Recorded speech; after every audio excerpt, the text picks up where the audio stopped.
नमस्कार, मी गौरी सूर्यवंशी. एस मराठीमध्ये आपलं स्वागत. वळूया आजच्या बातमीकडे.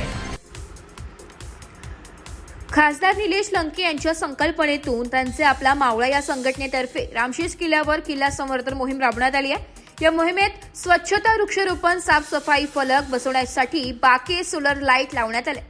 या मोहिमेत खासदार निलेश लंके यांच्यासोबत राष्ट्रवादी काँग्रेसचे प्रदेशाध्यक्ष जयंत पाटील, खासदार भास्कर भगरेसर, खासदार राजाभाऊ वाजे, कादवाचे चेअरमॅन श्रीराम शेटे, राष्ट्रवादीचे जिल्हाध्यक्ष दत्तात्रय पाटील, माजी आमदार सुनील भुसारा, गोकुळ पिंगळे आदी नेते कार्यकर्त्यांसह अहिल्यानगर जिल्ह्यातील आपल्या मावळा संघटनेचे कार्यकर्ते मोठ्या संख्येने सहभागी झाले होते.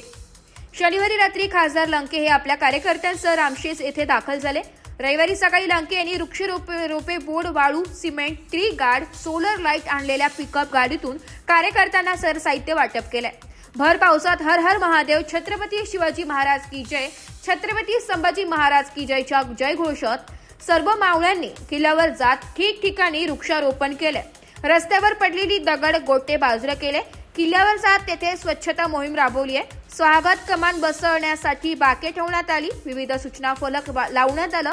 सोलर लाईट लावण्यात आले. खासदार लंके यांच्या संकल्पनेतून आपला मावळा ग्रुप विविध गड किल्ल्यांचे संवर्धन करत असून रामशेज या चौथ्या किल्ल्याची संवर्धन स्वच्छता मोहीम राबवण्यात आली आहे. एस मराठी न्यूजसाठी प्रतिनिधी बापू चव्हाण, दिंडोरी. अशाच नवीन ताज्या घडामोडी जाणून घेण्यासाठी आमच्या एस मराठी न्यूज चॅनलला लाईक करा, शेअर करा, सबस्क्राईब करा आणि बेल आयकॉनला क्लिक करायला विसरू नका.